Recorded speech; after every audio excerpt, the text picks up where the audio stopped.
કેમ છો બાલ દોસ્તો? મજામાં? આજે ફરી વખત આપણે મળીએ છીએ પાઠ 13 ગતિ અને સમય. સૌથી પહેલાં આપણને પ્રશ્ન થાય કે પદાર્થ ગતિમાં છે તે ક્યારે કહેવાય? જ્યારે કોઈ પદાર્થ કોઈ નિયત બિંદુથી સમયની સાથે પદાર્થ પોતાનું સ્થાન બદલતો હોય તો તે પદાર્થ ગતિમાં છે તેમ કહેવાય. વર્ગની અંદર આપણે બેઠા હોય તો સ્થિર છીએ, પરંતુ રમતના મેદાનમાં આપણે રમતા હોઈએ, દોડતા હોઈએ તો આપણે ગતિમાં છે તેમ કહેવાઈએ. તો નિયત બિંદુથી સમયની સાથે પદાર્થ પોતાનું સતત સ્થાન બદલતો રહે તેને છે તે આપણે પદાર્થ ગતિમાં છે એમ કહીએ છીએ. નિશ્ચિત સમયમાં જે વાહન સૌથી વધુ અંતર કાપે તે સૌથી ઝડપી વાહન કહેવાય. નિશ્ચિત અંતર કાપવા માટે જે વાહન ઓછામાં ઓછો સમય લે તે વાહન સૌથી ઝડપી કહેવાય. દાખલા તરીકે તમને સમજાવું કે આપણે સાયકલ રેસ રાખી હોય, શરૂઆતમાં છે તે જે શરૂઆત જ્યાંથી હોય એ પટ્ટે બધા સાયકલ લઈને ઊભા હોય અને સામેની જગ્યાએ જે નિશાની રાખી ત્યાં સુધી દરેક સાયકલ સવારોએ પોતાની સાયકલ ઝડપથી ચલાવીને એ સ્થાને પહોંચવાનું હોય તો જે વિદ્યાર્થી ઓછા સમયમાં એ સામેની નિશાની સુધી પહોંચી જાય તો તે વાહન ઝડપી છે એમ કહેવાય. પરંતુ કોઈ એક નિશ્ચિત સમય આપેલું કે ચાલો 5 મિનિટ સુધી તમારી સાયકલ ચલાવવાની છે. સાયકલ મેરેથોનના આપણે જાણીએ છીએ ને બધા, એમાં નિશ્ચિત અંતર હોય કે 5 કિલોમીટર, 7 કિલોમીટર, 10 કિલોમીટર, 12 કિલોમીટર. તો એ સમયની અંદર જે સૌથી વધુ અંતર કાપે ઓછા સમયમાં તે આપણે ઝડપી વાહન કહીએ છીએ. તો ઝડપ શોધવી તો કેવી રીતે શોધાય? તો ઝડપ એટલે શું પહેલાં સમજીએ. તો પદાર્થે એકમ સમયમાં કાપેલા અંતરને તે પદાર્થની ઝડપ કહેવાય. કોઈ નિશ્ચિત એકમ સમય હોય, સેકન્ડ હોય, મિનિટ હોય, કલાક હોય, એ નિશ્ચિત એકમ છે, એમાં કાપેલા અંતરને તે પદાર્થની ઝડપ કહેવામાં આવે છે. તો ઝડપ શોધવાનું સૂત્ર શું? તો પદાર્થે જેટલું અંતર કાપ્યું હોય એ કાપેલું અંતર ભાંગ્યા તે માટે લીધેલો સમય, એટલે એ પદાર્થની ઝડપ આવી જાય. આમ પદાર્થે ચોક્કસ અંતર કાપવા માટે લીધેલો સમય માપીને તેની ઝડપ નક્કી કરી શકાય છે. તો ઝડપ પદાર્થ એકમ સમય કાપેલ અંતર તે પદાર્થની ઝડપ કહેવાય. અને ઝડપ શોધવાનું સૂત્ર છે પદાર્થે કાપેલું અંતર ભાગ્યા તે માટે લીધેલો સમય. સામસામે છેદ ઉડાડો તો એની ઝડપ આવી જતી હોય છે. ગતિની જ્યારે વાત કરીએ છીએ તો ગતિના 2 પ્રકાર છે, નિયમિત ગતિ, અનિયમિત ગતિ. તો નિયમિત ગતિ એટલે શું? તો સુરેખ પથ એટલે કે સીધા રસ્તા પર અચળ ઝડપે, અચળ કે એક સરખી ઝડપે થતી પદાર્થની ગતિને તેની નિયમિત ગતિ કહેવામાં આવે છે. સુરેખ પથ પર એટલે કે સીધા રસ્તાઓ પર અચળ ઝડપે, એક સરખી ઝડપે પદાર્થની ગતિને નિયમિત ગતિ કહેવામાં આવે છે. સામા પક્ષે જોઈએ તો અનિયમિત ગતિ એટલે શું? તો જો સુરેખ પથ પર ગતિ કરતા પદાર્થની ઝડપ સતત બદલાતી રહેતી હોય તો તે પદાર્થની ગતિને અનિયમિત ગતિ કહેવામાં આવે છે. રસ્તો સીધો જ છે, પરંતુ તેની ઝડપ વધઘટ, ઓછી વધારે સતત થતી હોય તો તેને અનિયમિત ગતિ કહેવામાં આવે છે. મિત્રો, તમારા ઘરે જૂનું લોલક ઘડિયાળ છે અથવા તો જોયું છે? જોયું હોય તો જોજો તમે. તો એમાં છે તે ઉપર પહેલાં આંકડા લખેલા હોય, એમાં 3 કાંટા હોય, નીચે એક છે તે લોલક લટકાવેલું હોય. આ લોલક છે હિંચકાની જેમ અથવા નાના બાળકોના પારણાની જેમ વચ્ચે પહેલાં એ સ્થિતિ, પછી જમણી બાજુ બી સ્થિતિ, પાછું એ સ્થિતિ, પાછું સી સ્થિતિ અને પાછું એ સ્થિતિથી આવે. આ રીતે સતત આગળ પાછળ ચાલ્યા કરતું હોય છે. દાખલા તરીકે આપણા હિંચકાની ગતિ છે અથવા નાના બાળકોના ઝૂલતા પારણાની ગતિ છે. તો લોલકનો આવર્તકાળ એટલે શું? લોલકને એક દોલન પૂર્ણ કરવા લાગતા સમયને તેનો આવર્તકાળ કહેવામાં આવે છે. જે લોલક હોય એનું એક દોલન પૂર્ણ કરે, મેં હમણાં તમને શીખવાડ્યું એ રીતે, વચ્ચે જમણી બાજુ, વચ્ચે ડાબી બાજુ, વચ્ચે. તો એક દોલન પૂર્ણ કરવા માટે લાગતા સમયને તેનો આવર્તકાળ કહેવામાં આવે છે. આવર્તકાળ ગતિનું સૌથી જાણીતું ઉદાહરણ તેનું સાદું લોલક છે. આવર્તકાળ ગતિનું સૌથી જાણીતું ઉદાહરણ તેનું સાદું લોલક છે. અને સાદું લોલકમાં ધાતુના ગોળાને લોલકનો બોબ કહેવામાં આવે છે. નીચે જે ચંદા જેવું હોય છે ને એને એનો લોલકનો બોબ કહેવામાં આવે છે. ઘડિયાળ છે સમય માપવાનું સાધન છે. ઘડિયાળ વિના આપણે સમય જાણી શકતા નથી અત્યારના સમયમાં. બાકી જૂના જમાનામાં તો ઘડિયાળ હતી જ નહીં, ત્યારે પણ માણસો સમય જાણી શકતા હતા. તો અત્યારે હાલના સમયમાં કયા કયા પ્રકારની ઘડિયાળ વપરાય છે? તો હાલના સમયમાં એક તો દિવાલ ઉપર લગાડેલી દિવાલ ઘડિયાળ હોય છે.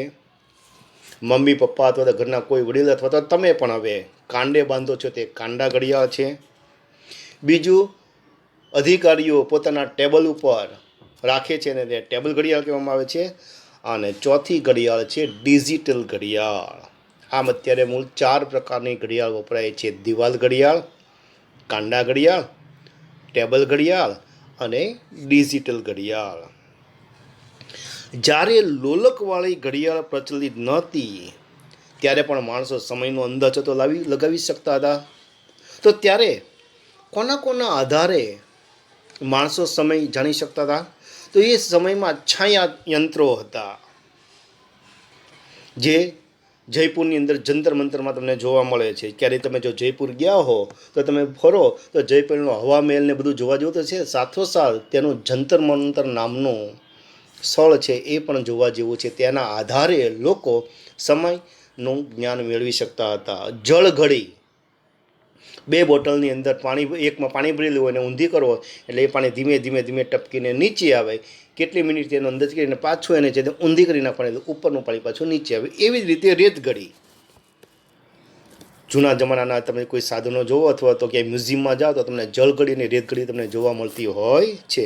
તો જળઘડી, રેતઘડી અને છે તે છાયા યંત્રોની મદદથી જૂના જમાનામાં જ્યારે ઘડિયાળ નહોતી ત્યારે છે તે સમય જાણી શકતા હતા. પરંતુ અત્યારની કાંડા ઘડિયાળની અંદર એક નવું ઘડિયાળ આવ્યું છે જેને ક્વાર્ટઝ ક્લોક કહેવામાં આવે છે. તમારા પપ્પા મમ્મી જે ઘડિયાળ પહેરતા હોય તો તમે જોજો ઉપર છે તે કઈ કંપની છે. દાખલા કે મારી ઘડિયાળ સિટીઝન છે તો ઉપર સિટીઝન લખ્યું હોય 12 આંકડા નીચે, પણ નીચે 6 નંબરનો આંકડો હોય એની ઉપર ક્વાર્ટઝ લખેલું હોય. તો એ અત્યારના બધા મોટા ભાગે ક્વાર્ટઝ ઘડિયાળ આવી ગયા છે. તો ક્વાર્ટઝ ઘડિયાળ કોને કહે છે? તો ઘડિયાળ કે કાંડા ઘડિયાળ કે એક અથવા એક કરતાં વધુ સેલ એટલે કે વિદ્યુત કોષવાળા વિદ્યુત એટલે કે ઇલેક્ટ્રોનિક પરિબળો ધરાવે છે, આ ઘડિયાળને ક્વાર્ટઝ ક્લોક કહેવામાં આવે છે. ઘડિયાળ હોય કે કાંડા ઘડિયાળ હોય જેની અંદર એક અથવા એકથી વધારે એવા સેલ હોય જે વિદ્યુત પરિબળ ધરાવે છે, જેથી એને ક્વાર્ટઝ ઘડિયાળ કહેવામાં આવે છે. તમારા પપ્પા અથવા દાદા કાકા જે ઘડિયાળ બંધ જોજો અમુક સમય એમાં સેલ નખાવવો પડે છે. ઘડિયાળ ચાલતી બંધ થઈ જાય, પાછો તમે નવો સેલ નખાવો એટલે પછી તમારી ઘડિયાળ ચાલતી ગઈ. તો સેલના આધારે ચાલતી એવી ઘડિયાળને ક્વાર્ટઝ કહેવામાં આવે છે.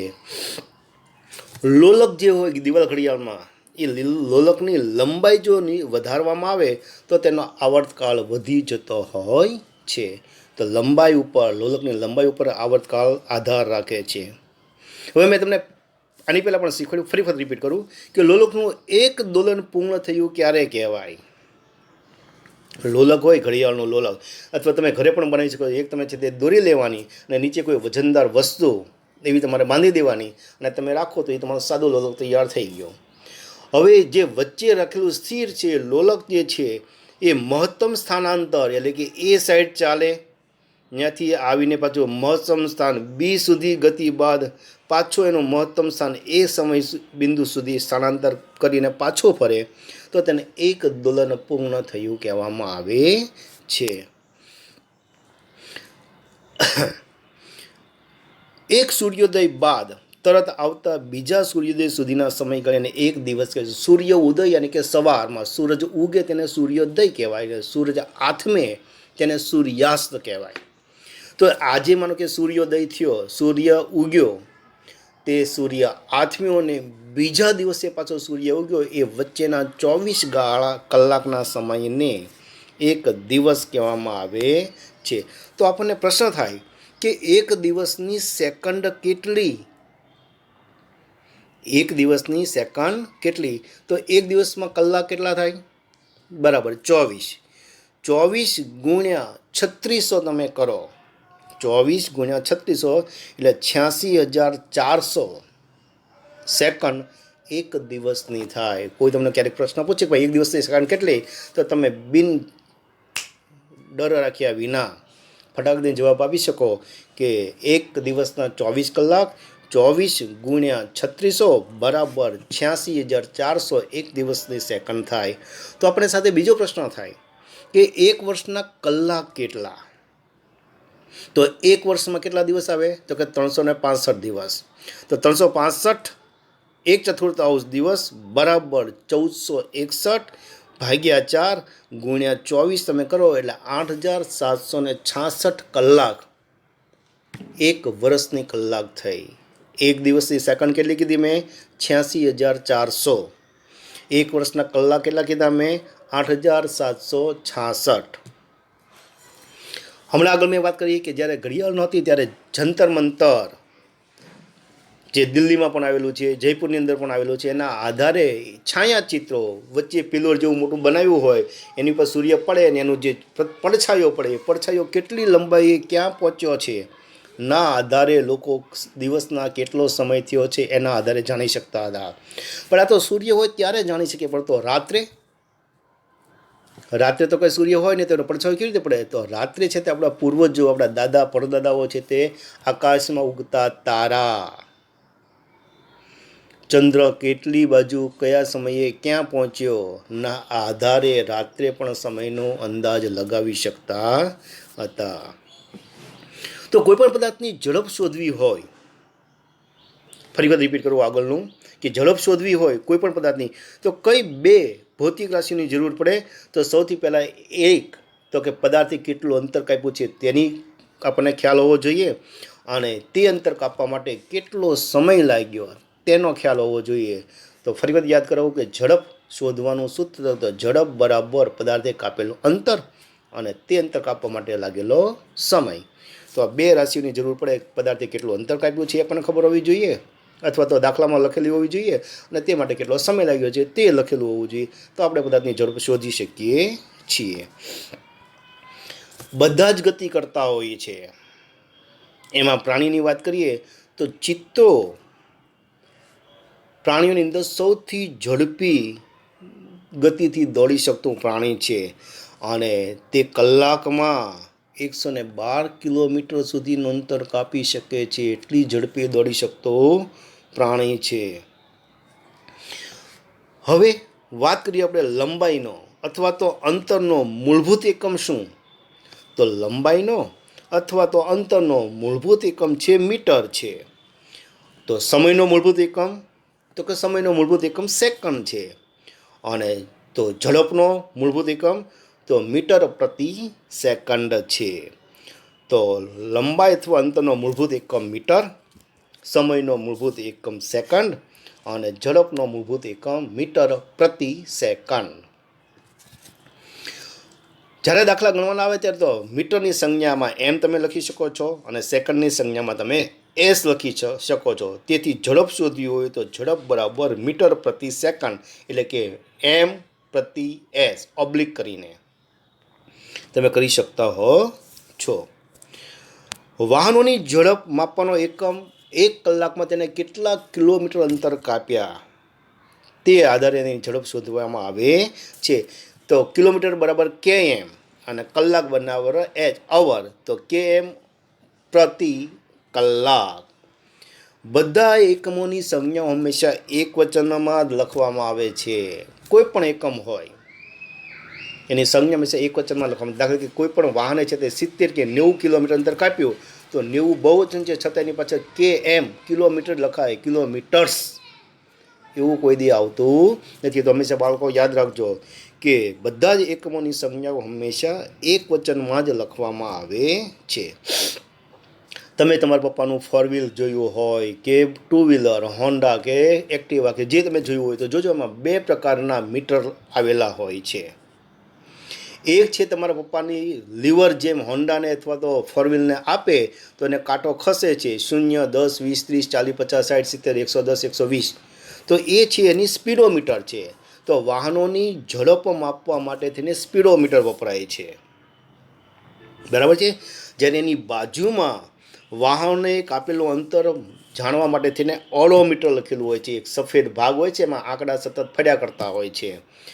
શરૂઆતમાં વાહન લીધું હોય ત્યારે 1 કે 2 કિલોમીટર ચાલેલું હોય તો 1 કે 2 બતાવે, પછી 10, 20, 30, 40, 200, 300, 500, 800, 900, 3609, 10,306 આવા આંકડા સતત ફર્યા રહેતા હોય છે. ક્યારેક તમારા મમ્મી પપ્પાની સાથે તમે છે તે પેટ્રોલ પુરાવવા પેટ્રોલ પંપ ઉપર ગયા હો તો ત્યાં એવા ડિજિટલ આંકડા આવતા હોય, તો એ જેટલા મિલીમીટર થાય એટલું સામે મીટર થતું જતું, લીટર થતું જતું હોય છે. અને બધા તો એવી રીતે 10, 20, 30, 40, 50, 60, 100, 120, 130 એ છે તે ઝડપનો બતાવતો આંકડો છે, એ સ્પીડોમીટર કહેવાય. અને સતત આંકડા નીચે લાંબી પટ્ટીની અંદર, પાતળી પટ્ટીની અંદર આંકડા ફર્યા કરતા હોય તેને ઓડોમીટર કહેતા. તો એ ઓડોમીટર શું બતાવે છે? તો કે આ વાહને કેટલા કિલોમીટર અંતર કાપ્યું, કેટલા કિલોમીટર આ વાહન આ ચાલી ગયું.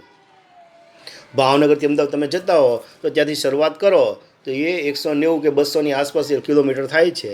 તો એ આંકડો એમાં 190 વધી જાય તો એનો અંતર થયું. એ પણ કેટલી સ્પીડે? તો કે પપ્પા છે તે 40-50ની સ્પીડ એ નોર્મલ સ્પીડ કહેવાય, એ બરાબર વાહન ચલાવવાની સ્પીડ છે. પરંતુ ક્યારેક ક્યારેક ખુલ્લો રસ્તો હોય ને કે ઉતાવળ તો 60-70 એ સ્પીડ બતાવે છે. ક્યારેક બમ્પ આવ્યો તો પપ્પા વાહન ધીમું પડ્યું તો તરત છે તે 10-20ને આંકડો આવે. તો એ શું બતાવે છે? 10-20 ઉપર આવે તો કલાકની આ સ્પીડે વાહન ચલાવે તો 10-20 કિલોમીટર ચાલે. 40 પર આંકડો આવે તો શું બતાવે કે આ સ્પીડથી જો પપ્પા વાહન ચલાવે તો કલાકમાં છે તે 40 કિલોમીટર કાપે. પણ કોઈક વખત બહુ સ્પીડમાં ચાલવામાં આવે તો 80-90 થાય, તો આ સ્પીડમાં જો વાહન ચલાવતા રહે તો 1 કલાકમાં 80-90 કિલોમીટર અંતર કાપે છે. પરંતુ વાહન કોઈ દિવસ ઝડપથી ચલાવવું જોઈએ નહીં. ઝડપની મજા, મોતની સજા. કોઈ ફેર પડતો નથી, 5 થી 10 મિનિટનો ફેર પડે, પરંતુ એમાં અકસ્માત થવાના ભય વધી જાય છે અને ક્યારેક ન બનવાનું પણ બની જતું હોય છે. માટે તમે પછી સાયકલ ચલાવતા હો, એક્ટિવા સ્કૂટી ચલાવતા હોય કે મોટા થઈને ફોર વ્હીલ ચલાવશો, ક્યારેય વાહન સ્પીડમાં ચલાવવું જોઈએ નહીં. હા, તમે સ્પીડમાં મધ્યમ સ્પીડમાં વાહન ચલાવતા હો તો કંઈક બમ્પ આવ્યું, કોઈ અચાનક વચ્ચે રસ્તામાં આવ્યું કે અચાનક વાહન ઊભું રહેતું તો તમે તેને કંટ્રોલ કરી શકો. પણ ઓવર સ્પીડમાં વાહન ચલાવતા હો તો અચાનક ક્યારેક બ્રેક મારવાનો પ્રશ્ન આવે તો વાહન કંટ્રોલ કરાવી શકતા નથી. મોટાભાગના એક્સિડન્ટ છાપામાં તમે વાંચતા છો ઓવર સ્પીડને લીધે જ થતા હોય છે. માટે ક્યારેય વાહન સ્પીડમાં ચલાવવું નહીં. મધ્યમ ગતિએ વાહન ચલાવવું એ જ સલામત આપણા માટે છે. 1 માઇક્રોસેકન્ડ, અત્યારે બધા આધુનિક માપ આવી ગયા. 1 માઇક્રોસેકન્ડ એટલે 1 સેકન્ડનો 10 લાખમો ભાગ. 1 સેકન્ડ એટલે આંખનો એક ઝબકારો, તમે આંખનો એક ઝબકારો મારો એટલે 1 સેકન્ડ થઈ. તો આવી 1 સેકન્ડનો 10 લાખમો ભાગ એટલે 1 માઇક્રોસેકન્ડ કહેવાય. અને એની કરતાં મોટું માપ 1 નેનો સેકન્ડ એટલે 1 સેકન્ડનો અબજમો ભાગ. વિચારો કે આપણી પાસે અત્યારે કેવા સાધનો આવી ગયા કે સેકન્ડના અબજમાં ભાગને પણ આપણે માપી શકતા હોઈએ છીએ. આ આધુનિક વિજ્ઞાનની દેણ છે, આપણી સફળતા છે કે ઝબકારા જેવા 1 સેકન્ડના માપના પણ આપણે 10 લાખ ભાગ કે 1 અબજ ભાગ કરી શકીએ છીએ. પરંતુ પુરાનો સમય જે હોય, જે ઐતિહાસિક ઘટનાઓ બની ગઈ હોય, એનું જ્યારે માપ લખવામાં આવે ત્યારે એ સદીઓમાં લખવામાં આવે છે. તમે ઇતિહાસમાં ભણતા છો 1600 સદી, 18મી સદી, 19મી સદી, 17 સદીમાં આ રાજાઓ થઈ ગયા, 18મી સદીમાં આ રાજાઓ થઈ ગયા, 19મી સદીમાં આવો હતો, રજપૂત આમ યુગ હતો, સોલંકી યુગ આમ હતો. એ બધું તમે સમાજ વિદ્યામાં ભણતા હશો. એ બધા માપ સદીમાં આવતા હોય છે. હવે એવું જ્યારે ગતિ અને ઝડપના આધારે જ્યારે દાખલા ગણવાના આવે ત્યારે તમે ગણિતની અંદર આલેખ શીખી ગયેલા છો. 7માની અંદર ગણિતમાં આવે છે આલેખ. તો આવા આલેખના મુખ્યત્વે 3 પ્રકાર છે. એક છે સ્તંભ આલેખ છે, જે ઊભો પિરામિડ જેવો હોય. બીજો છે વર્તુળ આલેખ છે અને ત્રીજો છે રેખા આલેખ. આ 3 આલેખ તમે ક્રિકેટ મેચ જો જોતા હો તો તમે જોયેલા છે. બરાબર છે? બરાબર છે. ભારતે ઓસ્ટ્રેલિયાની સામે 20ની અંદર પહેલી ઓવરમાં કેટલા રન કર્યા, બીજી ઓવરમાં કેટલા રન કર્યા, ત્રીજી ઓવરમાં રન કેટલા કર્યા, એનો છે તે પિરામિડ બનાવેલો હોય. 5, 10, 15 રન, 8 રન, 7 રનનો પિરામિડ બતાવે. તો એ સ્તંભાલેખ છે. જ્યારે કોઈ પણ બેટ્સમેન છે તે સેન્ચુરી મારે ત્યારે એને કઈ બાજુથી કેટલા રન લીધા એ આખો વર્તુળ આલેખ તમને બતાવતા હોય છે કે ઓફ સાઈડ એટલા રન લીધા, ઓન સાઈડ એટલા લીધા, અહીં આ બાજુથી 6 મારી, આ બાજુથી 4 મારી, તો 4 અને 6ના જુદા જુદા રંગના આધારે તમને છે તેના પાર્ટ્સ વિભાગ બતાવે છે. તો એ છે તે વર્તુળ આલેખ છે. અને ત્રીજો છે રેખા આલેખ. ભારતે 20 ઓવરમાં આટલા રન કરીને આ રીતેનો આલેખનો ગ્રાફ તૈયાર થતો. એની સામે ઓસ્ટ્રેલિયાએ પહેલી ઓવરમાં આટલા રન, બીજી ઓવરમાં, ત્રીજી ઓવરમાં, ચોથા ઓવરમાં બંને દેશના કલરની પટ્ટી જુદી જુદી બતાવતા હોય ને જ્યાં જ્યાં વિકેટ પડી હોય ત્યાં ગોળ ટપકો બતાવેલો હોય. તો એ રેખા આલેખ છે. તો ત્રણેય આલેખ તમે ભણી ગયેલા છો અથવા ન ભણ્યા હોય તો ક્રિકેટ મેચની અંદર તમે બધાએ જોયેલા જ છે. તો આલેખના મુખ્યત્વે 3 ભાગ મેં તમને ગણાવ્યા: સ્તંભ આલેખ, બીજો વર્તુળ આલેખ અને ત્રીજો છે રેખા આલેખ. તો આલેખમાં ઉગમ બિંદુ આવે. તો આલેખમાં 2 અક્ષ હોય, એક ઊભો એક અક્ષ હોય એને એક્સ કહી શકો કે વાય કહી શકો, અને નીચે જે આડી લીટી હોય એને પણ તમે એક અક્ષ કહેવામાં આવે છે. તો 2 અક્ષ હોય છે. એમાં આલેખમાં એક્સ અક્ષ અને વાય અક્ષ જ્યાં બંને છેદાય એ છેદ બિંદુને તેનું ઉગમ બિંદુ કહેવામાં આવે છે. તો આપણે પ્રશ્ન થાય કે આલેખમાં એક્સ અક્ષ અને વાય અક્ષ કોને કહેવાય? તો આલેખમાં પરસ્પર લંબ એવી 2 રેખાઓ દોરવામાં આવે છે જે સમક્ષિતિજ રેખા હોય. આડી રેખા હોય, આડી હોય તો આડી, ઊભી હોય તો ઊભી. તો જે સમક્ષિતિજ આડી રેખા હોય નીચે તેને એક્સ અક્ષ કહેવામાં આવે છે, જ્યારે ઉપર શિરોલંબ એટલે કે ઊભી રેખા હોય એને વાય અક્ષ હંમેશા કહેવામાં આવે છે. તો યાદ રાખવાનું કે એક્સ અક્ષ હંમેશા આડી એટલે કે સમક્ષિતિજ એક સરખા માપે હોય, જે આડી હોય આવી રીતે, અને એની સામે શિરોલંબ રેખા એટલે કે ઊભી રેખા જે હોય તેને છે તે વાય અક્ષ કહેવામાં આવે છે. તો એ એક્સ અક્ષ એટલે કે આડી રેખા, સમક્ષિતિજ રેખા, અને વાય શિરોલંબ એટલે કે ઊભી રેખાને વાય અક્ષ આપણે કહીએ છીએ. જો કોઈ પણ વાહન એટલે કે કાર અચળ ઝડપે એક સરખી ઝડપે ગતિ કરતી પસાર થતી હોય તો તેનો આલેખ સુરેખ થાય. તરીકે વધઘટની નિયમિત ગતિ અગાઉ આપણે ભણી ગયા, સમજી ગયા એ રીતે. તો નિયમિત ગતિમાં જતી હોય, અચળ ઝડપે જતી હોય તો તેનો આલેખ હંમેશા સુરેખ હોય છે. પણ આલેખ દોરતી વખતે અમુક બાબતોનો આપણને ખ્યાલ હોવો જોઈએ. તો આલેખ દોરતી વખતે પ્રત્યેક રાશિના મહત્તમ અને લઘુત્તમ માપનું ધ્યાનમાં રાખવું જોઈએ. કારણ કે કોઈ પણ વાહન છે તે કેટલા 1 કલાકમાં એટલા કિલોમીટર કાપ્યા તો એ આપણે ઝડપ એની શોધવી હોય તો ઝડપ અને લાગેલો સમય બંનેના મહત્તમ એટલે કે વધુમાં વધુ માપ કેટલું, ઓછામાં ઓછું માપ કેટલું એ આપણે ખ્યાલમાં રાખવું જોઈએ. આલેખના મહત્તમ ભાગનો ઉપયોગ થાય છે તેમ સ્કેલ માપ પસંદ કરવું જોઈએ. આલેખનો જે આલેખપત્ર આવે સ્કેલ પેપર, તો એની અંદર સાવ ખૂણામાં તમારે આલેખ દોરી નાખવાનો નથી કે ઉપરના ભાગમાં દોરવાનો નથી, પરંતુ બરાબર આલેખપત્રની અંદર પૂરેપૂરા ભાગમાં આલેખ દોરાય, વધારેની જગ્યાનો ઉપયોગ થાય એ પ્રમાણે તમારે આલેખ દોરવાનો છે. પહેલાંના સમયમાં જ્યારે ઘડિયાળ નહોતી ત્યારે લોકો શેના આધારે છે તે સમય જાણતા હતા? તો એની ફરી વખત ચર્ચા કરું છું. તો પહેલાંના સમયમાં લોકો માત્ર પડછાયાના જોઈને દિવસમાં આશરે કેટલો સમય થયો છે તે કહી શકતા હતા.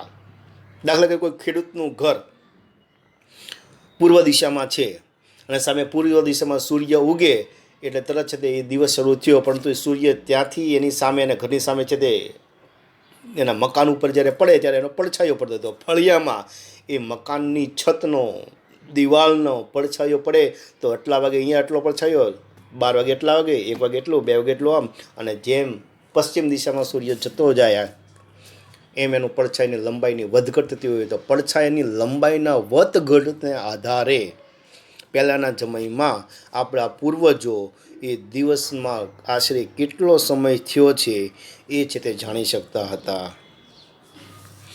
ઉપરાંત આપણા પૂર્વજોએ નોંધ્યું છે કે કુદરતમાં બનતી ઘટનાઓ ચોક્કસ સમયગાળે જ પુનરાવર્તન કરે છે. દાખલા તરીકે વરસાદ ચોમાસામાં જ આવે, શિયાળો છે તે ઠંડીમાં જ પડે, અને ગરમી છે તે ઉનાળામાં જ પડે. તો બાલમિત્રો, હવે છે તે વાતાવરણમાં ગ્લોબલ વોર્મિંગને કારણે એવું રહ્યું નથી. થોડા સમય પહેલાં તમે જુઓ, લગ્નની બરાબર સિઝન જામી હતી, શિયાળો હતો, અને છતાં ગ્લોબલ વોર્મિંગના કારણે વરસાદ વરસી પડ્યો હતો. શું આપણે એને ચોમાસું ગણવું?